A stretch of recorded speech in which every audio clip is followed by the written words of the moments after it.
This is CBC Here and Now.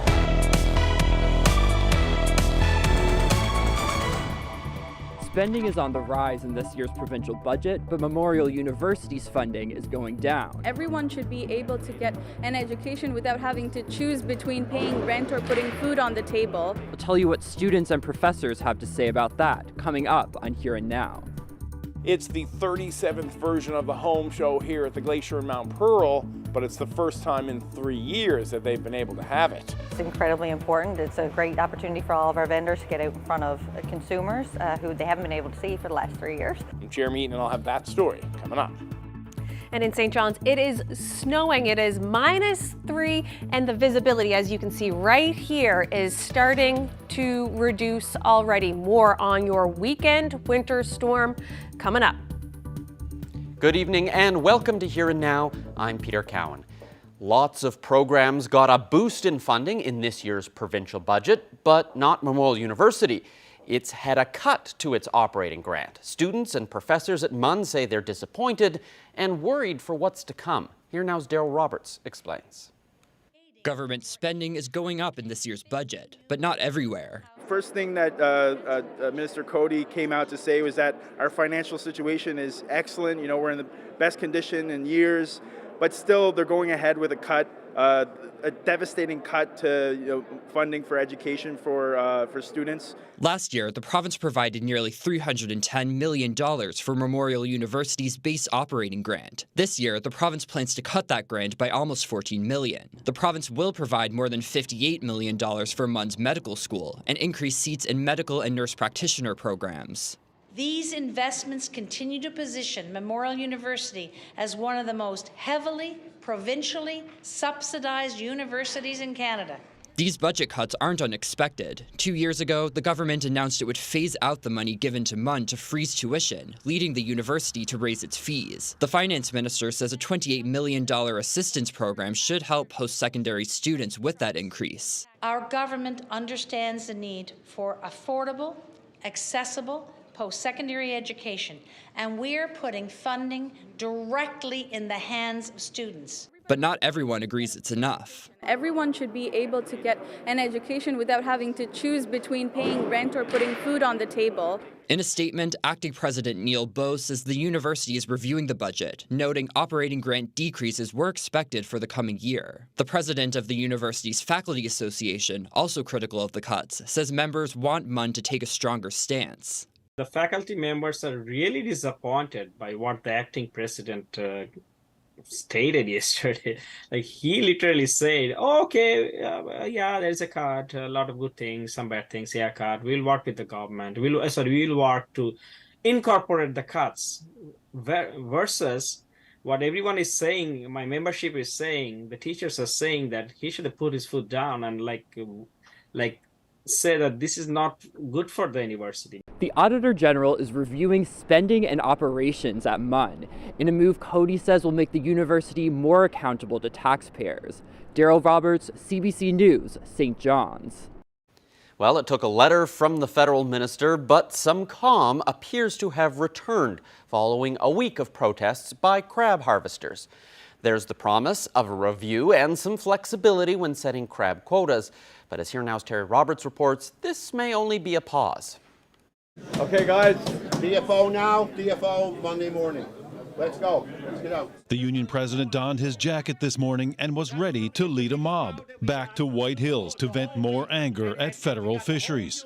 But before these angry harvesters could board their pickups, a letter directly from Joyce Murray, the federal fisheries minister.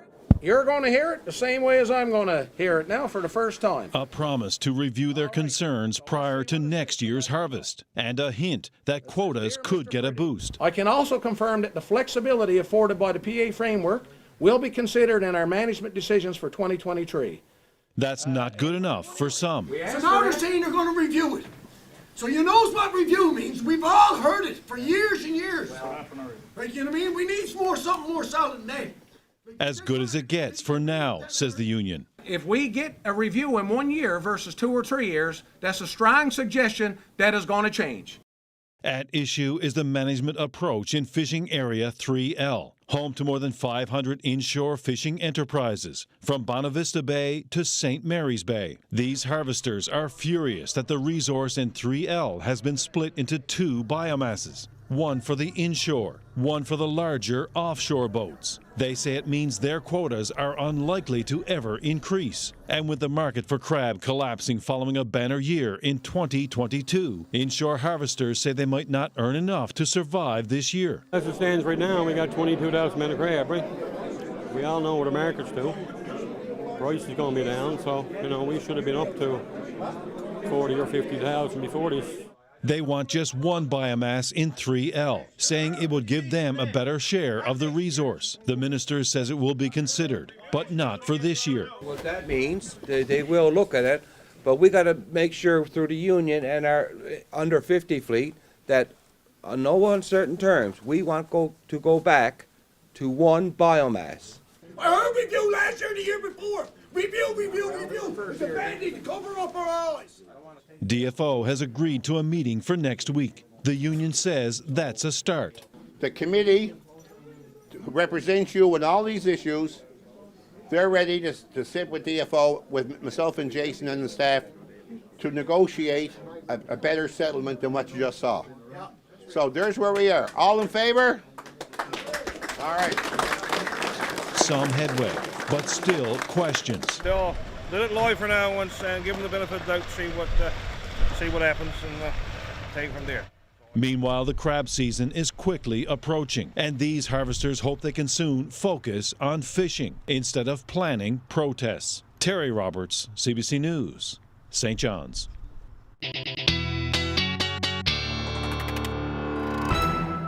Good evening, Heather Gillis in for Ashley Brawweller, and I got a few questions for you. Are you home? Are you cozy? And do you have your storm chips? Because if you are, you should stay there, because it is not going to be a nice evening on the eastern half of the island. We have a snowy one ahead for sure, with snow, blowing snow, winds, poor visibility in some places if you are out on the roads. But tomorrow morning, the temperature is going to rise. It's going to be a bit closer to zero. It will be wet and heavy snow, so that's not going to be great when you're out shoveling. But thankfully, we have a quiet Sunday ahead. Let's take a look at the areas that are under a winter storm warning right now. So Terra Nova, Clarenville and vicinity, the Burin Peninsula and east. We're all going to see some snow tonight, 15 to 30 centimeters expected in all. More snow over areas with higher terrain that are up a little bit higher. Let's take a look at our future tracker so you can see right now the southern half of the island here is really all starting to get that snow and feel it now, as we are here on the Avalon in the past few hours. And this is going to move on east in the overnight until tomorrow evening sometime when we say sayonara, and that's our quiet Sunday ahead. We'll break it all down a little later in the show. Thanks, Heather. Well, an Arnold's Cove man was arrested and charged with armed robbery. Clarenville RCMP say they got a call of a robbery at the PharmaChoice pharmacy in Arnold's Cove just after 9 o'clock on Tuesday morning. A masked man held up the pharmacy with a firearm. He took a quantity of prescription medication and then fled in a stolen vehicle. No one was injured during the robbery. Police say the man was arrested shortly after the incident. He's facing several charges, including robbery with a firearm, obstructing a peace officer, and additional firearms charges. The man is being held in custody to appear in court at a later date. Well, there was a show of support at Prince of Wales Collegiate today. A student at the school was violently attacked there just 11 days ago. This morning, that boy and his parents were there as hundreds of students rallied around them.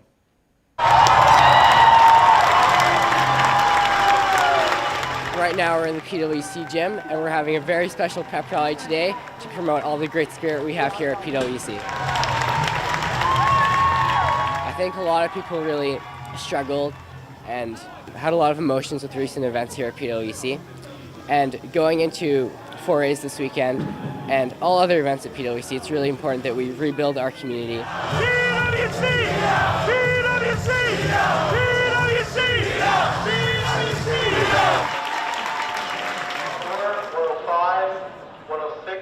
Well, as you know, we have had a traumatic event in the last 2 weeks, and we are in the process of, I think, recovering and healing, and we also felt that we needed to gather together because if anything that we've learned in this experience is that it's a great school with great students and staff, and we're really excited about moving forward.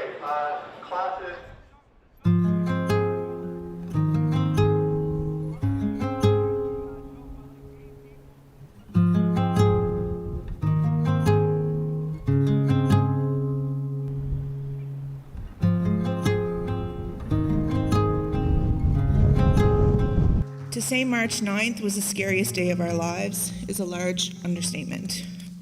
However, we can also absolutely recognize the trauma that's being here firsthand, witnessing and dealing with the event has caused. The quick response, support and care that he received in those first moments after were instrumental to him doing as well as you see him here today. I am a very grateful principal right now, and I'm also a very proud principal. I'm going to try my best not to be emotional, but the first that I'm very grateful for is that this young man is sitting here with us today. And there is nothing that I can say that can make, I believe, myself or anyone else in this gymnasium happier. I need a hug.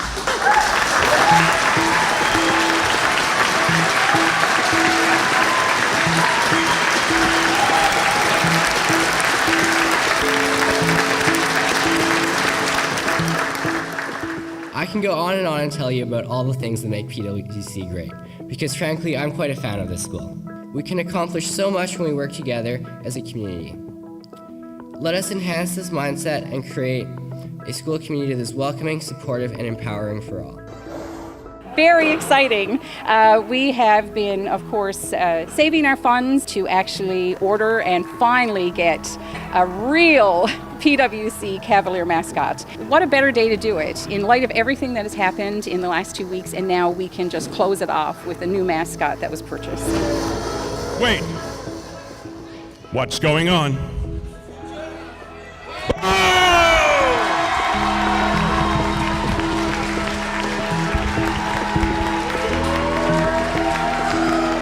Most worthy Cavaliers of PWC, I invite you to celebrate and recreate for the rest of this day with positive energy. We are and will always be better together.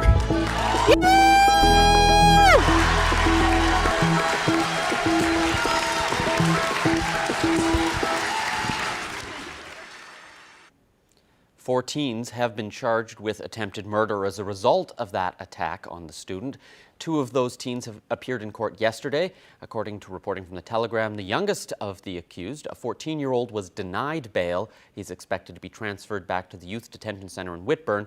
Meanwhile, a 16-year-old was released on multiple conditions, including a 7 p.m. curfew. A third teenager is expected to appear in court for his bail hearing next week. While still with crime, a man from St. Anthony has been charged with drug trafficking. According to the RCMP, officers pulled over a vehicle and seized cocaine early yesterday morning. No word on how much was seized. A 41-year-old was arrested and charged. He was released on conditions and is due to appear in court at a later date. Well, after being forced to stand down for a few years, the Canadian Home Builders Association of Newfoundland and Labrador is hosting its home show in Mount Pearl this weekend. With 55 vendors set up at the Glacier, the group hopes to see thousands walk through the doors to take in this 37th annual event. Here now's Jeremy Eaton stopped by earlier today to get a preview. Well, we're very excited because it is our 37th annual home show, so it's the first one in 3 years. It's incredibly important. It's a great opportunity for all of our vendors to get out in front of consumers who they haven't been able to see for the last 3 years. And it's a really big fundraiser for our organization as well, letting people know what is available in the province. Well, it's been very hard to get in front of consumers, but being stuck at home, a lot of people already realize the pinch points that they have. So they've been doing new renovation projects, retrofits, new builds. So that's been wonderful for our industry. but this is really exciting to be able to get out and get back to some sort of normal right now. How is the residential construction industry doing these days? It has been doing pretty well overall. People, when you were living in your homes for those 3 years, weren't able to get out. You really noticed your problem areas, things that weren't quite necessarily working for your family. So we're really excited now that this event will allow our members to be in front of many of those consumers, and maybe you'll decide, hey, I want to start a project. Well, this is the place to decide who you might go with. We have all kinds of exhibitors here that are going to talk about things like heat pumps, and then there's other green energy retrofits that are available here. So there's a wide range of things that you can learn about while you come to the home show. Well, actually, I'm just promoting a new service that I'm offering for St. Johnson area. It restores sealed units without actually changing the glass, so it's a fraction of the cost of a new unit. Better on the environment, there's less landfill waste, and it's just a lot cheaper. So we have different utility providers, we have builders, there's builders here, we have renovators, there is just a wide range of things. You can actually find all of the vendors on our website at chbanl.ca.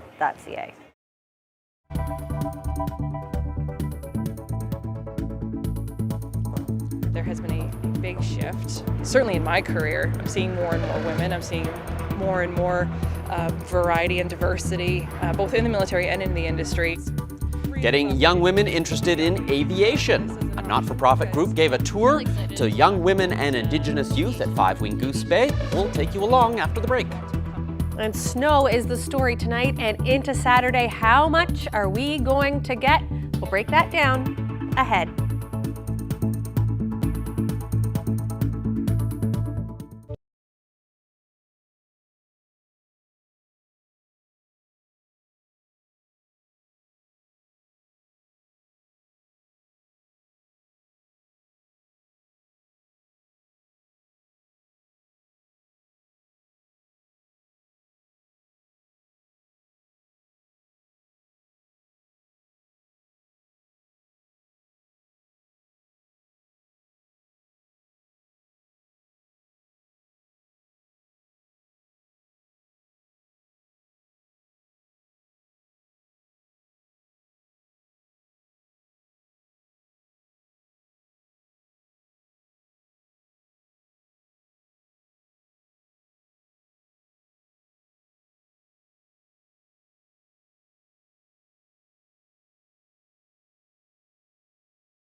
Well, it's 6 months to the day since post-tropical storm Fiona struck southwestern Newfoundland. "You go move your boat," she said, "I'll be fine." And that was the last words. "You go move your boat, I'll be fine." That's 73-year-old Norm Hinks of Port aux Basques, who was there when Fiona washed away his house, tragically taking Thelma, his partner of 22 years, along with it. While CBC producer Caroline Hillier went to Port aux Basques for the community's winter carnival, while she was there, she wanted to see how residents are coping in the months since the storm and meet those who've chosen to leave, retreating back from the quickly changing coastline. If you want to see or hear more of Caroline's documentary, Sea Change, you can go to our website, cbc.ca/nl. This weather update is brought to you by the Healthcare Foundation Home Lottery. Bonus prize deadline is midnight, Thursday, April 6th. Order tickets now at hcfhomelottery.ca.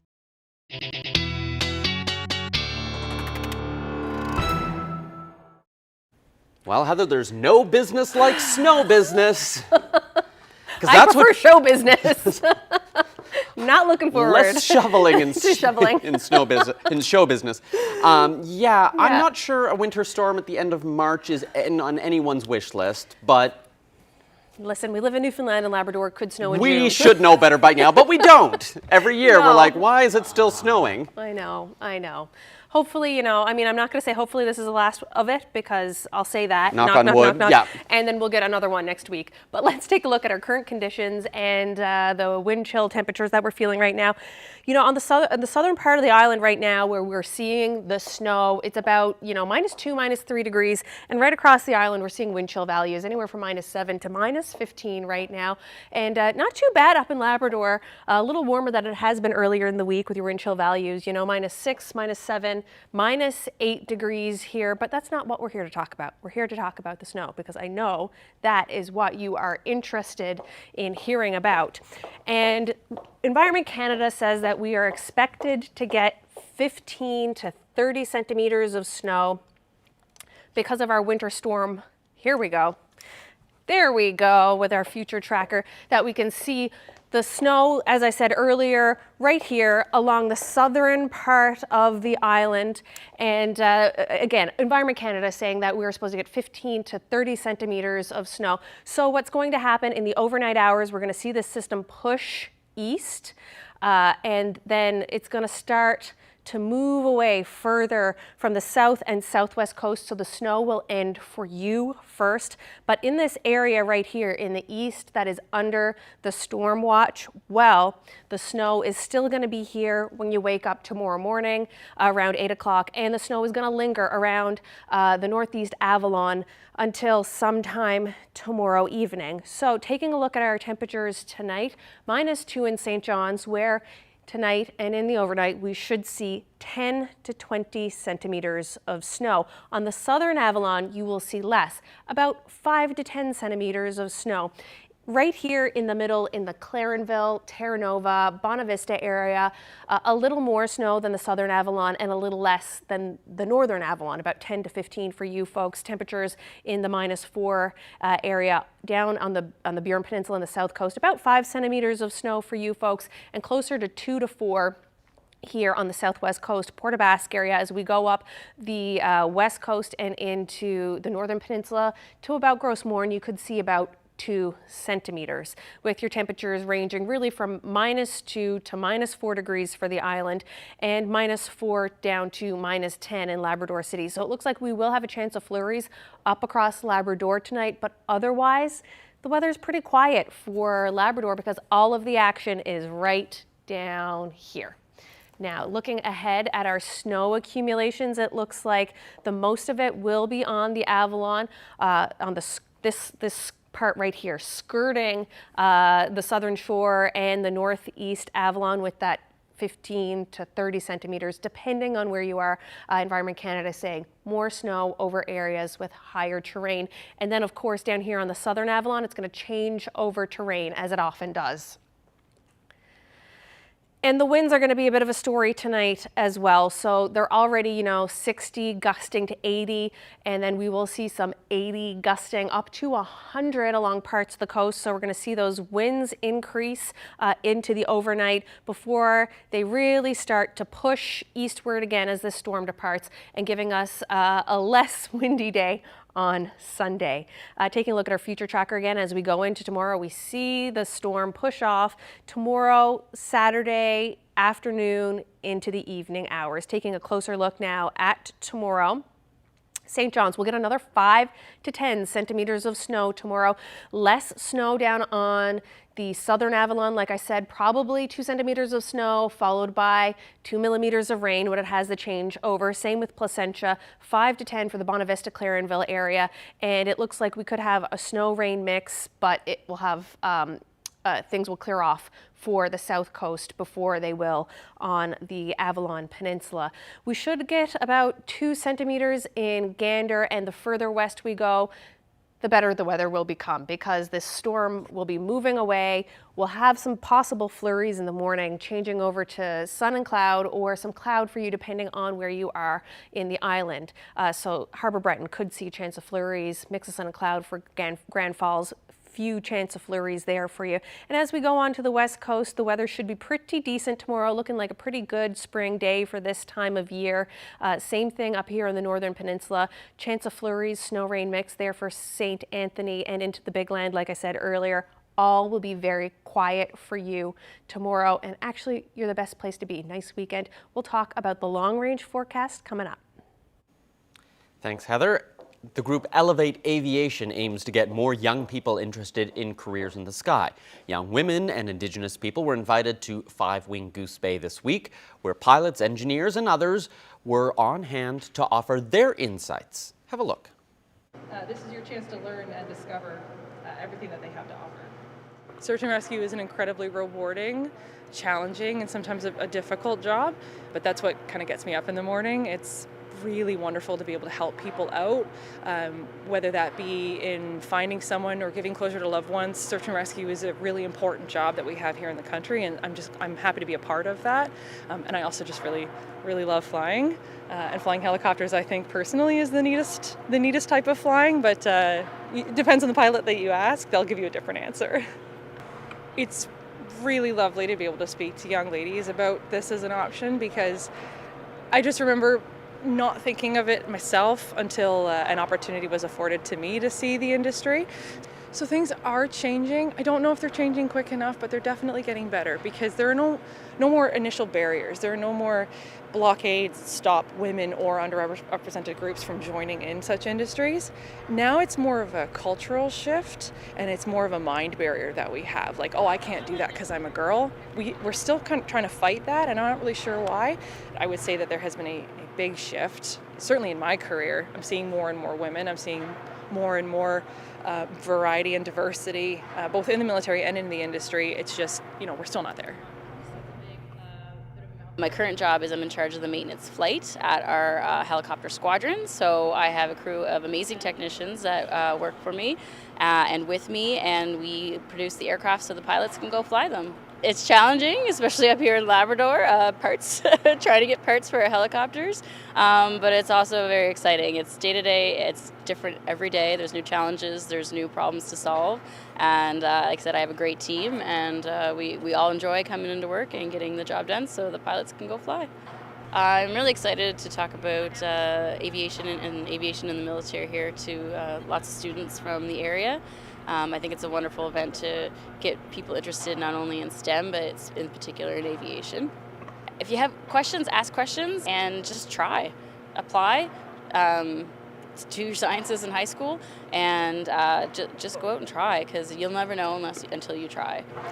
I hope that they learn that there's opportunities outside of what they think their world is, and so it's really easy as a teenager to be kind of centrally focused of, I've just got my school, I've just got my social life, but soon there will be more, And so what I want to do is open up a window of opportunity into the aviation industry and just say, this is something that you can think about. This is something you can aspire to. You can maybe want to become a traffic controller, or you might want to operate heavy equipment. You might want to be a pilot. You might want to be in maintenance.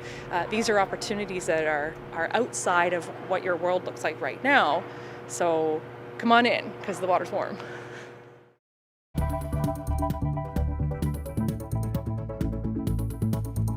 Well, normally they're in the skies of Labrador. A rarer event further south, it's the Northern Lights, and we've got some dazzling pictures to prove it.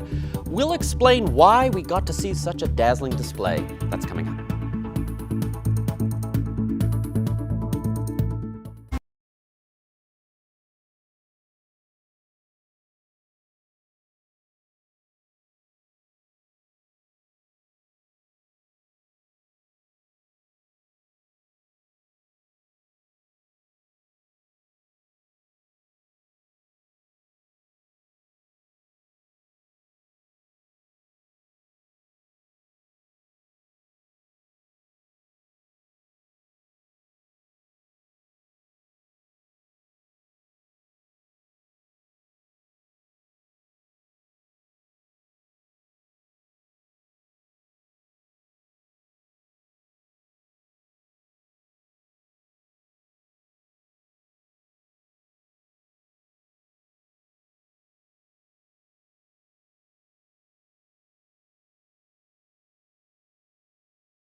Well, did you get a chance to see it last night? The Northern Lights is a frequent visitor in Labrador, but last night, even townies could see the Aurora Borealis. Now, if you missed it, like I did, there were lots of people who took lots of amazing pictures. I spoke today with 2 photographers who were out there last night to capture the rare event. Take a look.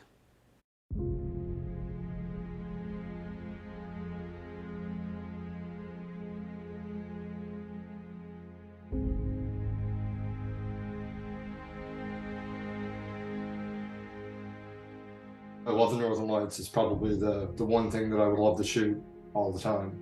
I have an app on my phone called Aurora. First it said about a 1% chance, then it went to 2% chance. And all that means is that all you're going to see is a little glow on the horizon. Your eye might not even see it, but the camera sensor will. And then it went to 7%, 10%, and then it hit 12%. And I'm like, okay, there's something going on tonight. So I checked the map, and the map across Canada, right down over Newfoundland, was green, pink, red, like it was a big storm. So I drove out to Cape St. Francis. It faces north. It's a dark area. And I could see it with my eye right away. You can see the green band. So I knew that the camera sensor would pick it up pretty good. If you can see it with your eye, like we could see it actually moving, and we could see purples, greens. It's pretty cool. Oh man, last night was crazy. I got this message on Facebook about 10:30 from a friend saying the Northern Lights were out. As soon as I walked out through the door last night, I knew it was totally different. Like this was a Northern Light show unlike anything I've seen before, especially here in Newfoundland. I got 3 young kids that get up and go to school early in the morning, right? So for me, it was bedtime, and I was just like, bang, wow, it's on, holy cow, run in the house, grab my gear, grab some warm clothes, stumble out of my lawn, like there's a spot probably maybe 1,000 feet from my house, this little cabin sort of thing that I can hide away at. And I just made the mad beeline for that with all my camera gear. And all I could hope was, I hope I got my batteries, I hope I got my memory card, because that's the sort of time you get down there and you realize there's no memory card in it. But thankfully I got it all right, and when it was able to get down, and man, it was something else. What a show. Very rare, almost impossible. It has to be a massive storm, like what we had last night. I've probably seen it once or twice like that. Last night was phenomenal. It was the biggest I've seen for St. John's, but I've seen it once or twice at a much smaller scale. Around 12 o'clock, I decided to head home, and I walked up on the main road to head home, and I ran into one of my neighbors, and she was out with her camera phone, and she said, look, you see the pink? And when I looked, the storm had intensified by a factor of 10 at least. I mean, it went from mild to absolutely wild. And all my thoughts of going to sleep and all that sort of thing were instantly erased. I turned around and beat it right back down to where I was and put my camera back up on a tripod and spent the next hour and a half down there, just absolutely mesmerized. It was something else. I put my friend up on a rock, got her to stand still for 15, 20 seconds so we can have the human element. I'm a visual person. This is what I do for a living, so I pay attention to the sky, especially in the nighttime. So I'm paying attention all the time. So for 30 years, I looked up and didn't see what I saw last night, and last night it happened. So just why was last night's Aurora Borealis so impressive? Well, Hilding Nielsen is a professor in stellar astrophysics at Memorial University, and he's here to give us a little bit of a science lesson. So let's start with the basics. When we see the Northern Lights, what's actually happening? When we see the Northern Lights, what's happening is material from the sun, its solar wind or coronal mass ejection, is traveling to Earth and hitting our magnetic field, colliding with it, and all those atoms and particles from the solar wind are colliding with particles in our atmosphere, energizing the nitrogen, the oxygen in the atmosphere, and to give off that beautiful color. Okay, so we normally don't see them as far south as St. John's. So what was it about last night that allowed us to see it here? Well, a few days ago, NASA's Solar Observatory observed what was called a coronal hole in the sun. The corona of the sun is this, at the surface of the sun, just above what we can actually see normally, is a layer of material that's about 1 million degrees and has some density. And a coronal hole is a patch of that corona that has lower density, a little bit cooler. And when that happens, and we don't really understand why it happens, but it happens regularly, when that happens, the solar wind can pour out of that hole much more rapidly and stronger than normal, almost like letting a little bit of air out of a balloon. And so that material, a few days later, came to Earth, collided with our magnetic field very strongly, and to give off these beautiful lights. And so what is it, though, that allows it to go farther south? Like, why is it that northern areas, when I lived in Labrador, it was much more common than, you know, folks who are here who can go their whole life without actually getting to see the northern lights? It's about the amount. So the strength of the wind, the stronger the wind, the further south it will go. I know there were a lot of people who were disappointed because they didn't go outside last night and take a look. How good are we at being able to predict events like last night? Do we know when these solar wind ejections are going to happen so that we can get a sense of, okay, maybe tonight's the night to grab my camera or find someplace dark to go have a look? We're not very good at it. Solar activity occurs over an 11-year cycle, and we're entering a new era of solar activity, so it's becoming more common. But events like this are hard to predict. We only get about a few days' notice at best. And I guess the other challenge is we got lucky last night because there weren't any clouds. Sometimes we may get the, the activity happening, but if it's cloudy in St. John's or anywhere else, you're not going to see it. Pretty much, yeah. It's a bit of a luck of the draw with the weather. Did you get a chance to see it?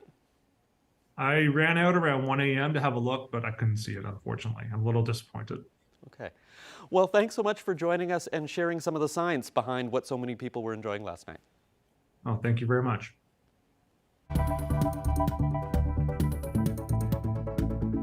The province is spending $3.9 billion on healthcare. That's the most the province has ever spent on healthcare. Well, stay with us. Just ahead, our Katie Breen brings her Budget 2023 breakdown with what you need to know.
Well, there's going to be lots of storylines to follow in the coming weeks as we see how yesterday's provincial budget plays out. And there's also a lot of numbers and facts to digest. Luckily, Here Now's Katie Breen has put together this little quick breakdown on what you should know.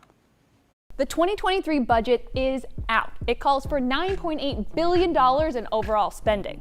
We haven't opened the floodgates on spending. I would be remiss if I let that stand. What we're seeing is strategic investments. Here's a few things that could hit your wallet. First, there are no new taxes and fees, and the home heating supplement for furnace and stove oil is staying put. Drivers will continue to get 50% off registration fees. And if you were hoping to get another one of those $500 cost of living checks, you're out of luck. We'll continue to monitor the situation as we go forward, and I see fingers crossed, but I can't commit to it today. Let's look at health. The province is spending $3.9 billion on healthcare. That's the most the province has ever spent on healthcare. A lot of new initiatives were announced before the budget, like a new urgent care center, doctor retention bonuses, and 10 new family care teams. In the budget, we learned the government will spend $9 million to overhaul ambulance services. I don't want to put the cart before the horse in terms of what that will look like for operators, but we will work collaboratively and cooperatively with the various operators in the province as we see integration. When it comes to oil, the province is still betting big. The budget is estimating a barrel of oil will cost $86 US this year. It's counting on $1.1 billion in royalties and setting aside $50 million for exploration incentives. I would rather have oil in the world markets coming from Newfoundland and Labrador at lower carbon with stringent environmental processes than somewhere else. The world still will need oil. So, where does the province stand financially? Well, Newfoundland and Labrador plans to borrow $1.5 billion this year, and it expects a $160 million deficit. Newfoundland and Labrador currently has the highest per capita net debt out of every province in the country at $16.2 billion. But the Liberal government remains optimistic, saying it's hoping to balance the books next year. We can look to the horizon. The sun is coming up. Well, for our next story, they're the stars of the SEAL tank at Memorial University's Ocean Science Centre, and hopefully they'll soon be able to be swimming into retirement. MUN is looking for a new home for Tyler and Deanne, but it may involve them leaving the province. You can see we only have 2 seals left. One died about a year ago. We've been asked now to determine the best possible scenario for their end of life, as you might put it. If another one was to die, then we would have only 1 seal. These are really social animals. Unfortunately, if that was to happen, we would be in a position where we would need to euthanize the last one, which we don't want to do. I think that there might be places for them to go. We just haven't found a home for them yet. Yeah, we're looking now just to try and see, if we can move them, how easy it is to move them, and where they could possibly go to have a social, a humane remainder of their lives. I'll be honest, I'm not sure how many facilities have harp seals, and I don't know what the other facilities look like, but this is where these guys live, in a chain link small area, right? I don't know what the other places are actually like. I think an ideal future would be somewhere where they would have other seals, because like I said before, they're social animals. So to have other harp seals around, somewhere where they can have more enrichment, so more interaction with seal keepers. Tyler's 33 or 34 years old, and we would prefer him to have an enriched end of his life. So time is of the essence. We're not going to rush anything, but it's not something we want to prolong for a year, for example.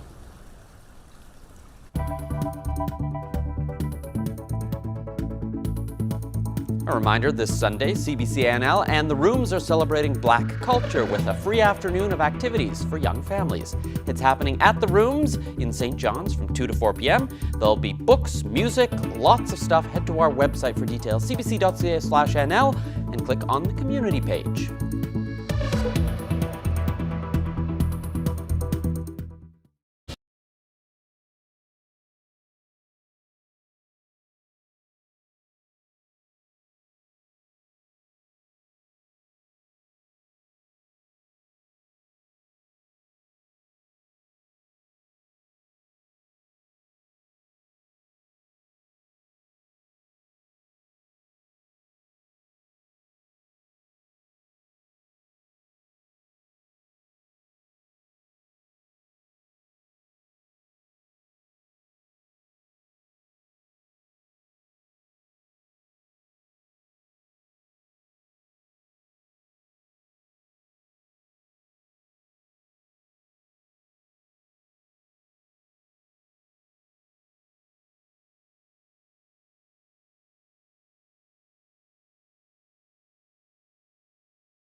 It's almost the weekend, time to celebrate a few milestones. Roger and Brenda Pike from Grand Falls, Windsor are celebrating their 50th wedding anniversary. Garland and Grace Foss from Springdale are celebrating 52 years. Happy 63rd anniversary to George and Marie Collins of Hare Bay. Bill and Marion Companion from Corner Brook are celebrating 54 years of marriage. Happy 53rd anniversary to Derek and Sadie Thorne from Chapel Arm. Lorne and Stella Elliott from Twillingate are celebrating 53 years of marriage, wishing Gilbert and Lillian Thomas of St. John's a happy 60th anniversary. Happy 55th anniversary to Jim and Rita Pollard of Mount Pearl. Happy 61st anniversary to Bob and Phyllis Paddock from Grand Falls, Windsor. Happy 60th going out to Violet and Simon Strugnell. Wayne and Ronna Jenkins from Twillingate and Chance Cove have been married for 56 years. Happy 50th anniversary to Hardy and Doreen Jennings of Valley Pond. Happy anniversary to Ephraim and Dot Hiscock of Trinity, who are celebrating their 57th anniversary. Now to some birthdays. Happy birthday to Rita Fitzgerald of St. John's. It's a big one for her, celebrating her 100th birthday. Congratulations. Happy 90th birthday to Gladys White of Catalina. She now lives in Bonavista. Happy 92nd birthday to Marie Stead of Musgrave Town. Dorothy Lawler of St. John's is celebrating her 92nd birthday. Happy 94th birthday going out to Rowena Gale. Bernsey Lawrence of St. Jacques in Fortune Bay is celebrating her 90th birthday. She's lived in the community her entire life, and you bet she's got a party for family and friends this weekend.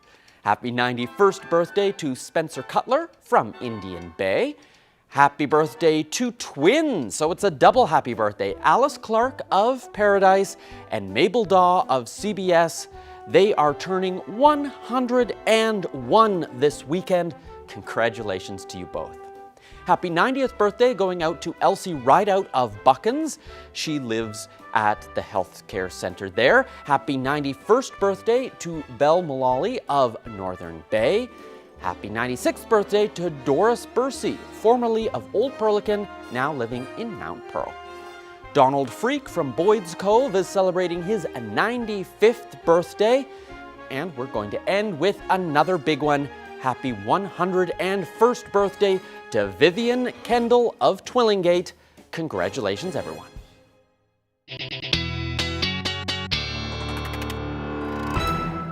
It's not going to be a great day for a party tonight or tomorrow if you're in eastern Newfoundland. Yep. The rest of the province can all revel in the fact that their weather is going to be substantially better than ours. And if anyone wants to come and shovel, more than welcome to at my place. I don't usually get too much the way my driveway is, but you know, anyways, we'll see how it should be good and heavy, though. At least there's that.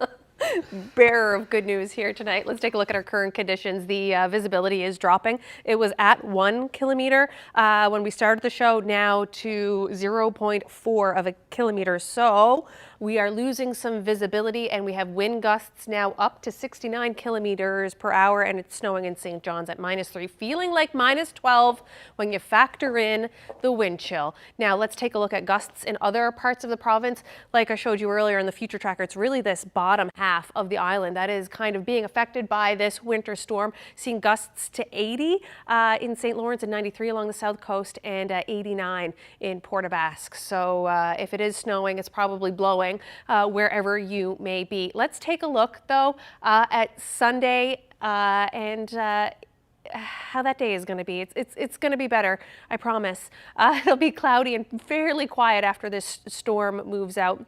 We could see a few flurries in St. John's. It'll be more like cloudy though on the southern Avalon, and you'll see a bit of sun peeking out behind the clouds. If you are in Marystown on the Burin Peninsula at 5 degrees, it'll be really the warm spot in the province on the Burin Peninsula. A bit cooler as we get to the southwest coast. You will see some more sun, but a mix of sun and cloud as we head into the west coast, but into central and St. Anthony. So along this northern part of the island, we could see some flurries, and looking like a really nice day on Sunday into Labrador. Temperature 0 degrees in Cartwright, to cool as -1 in Labrador City. Nain looking like a pretty nice day for you with some sun and cloud there. Looking at Monday, I know you don't even want to think about Monday right now because it's Friday evening. Why are we talking about Monday? But if you need to be prepared, it looks like Monday will be much similar to Sunday, with some flurries in St. John's and into central Newfoundland. And for St. Anthony, a nicer day along the south coast of the island, 4 degrees in Marystown, 3 in Port aux Basques, a mix of sun and cloud down there. And as you continue up into the west coast, a mix of sun and cloud there as well. But flurries pretty well across Labrador.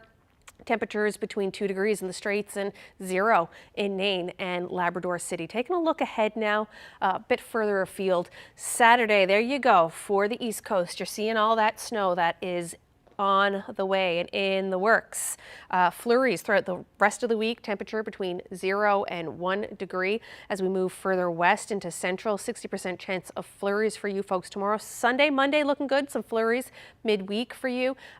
2 degrees across the board, so looking like a pretty decent quiet week for the rest of it. Western Newfoundland, it looks like you've got some flurries in store for Tuesday, but a mix of sun and cloud otherwise, and a nice 3 degrees. Nice spring type weather for you there.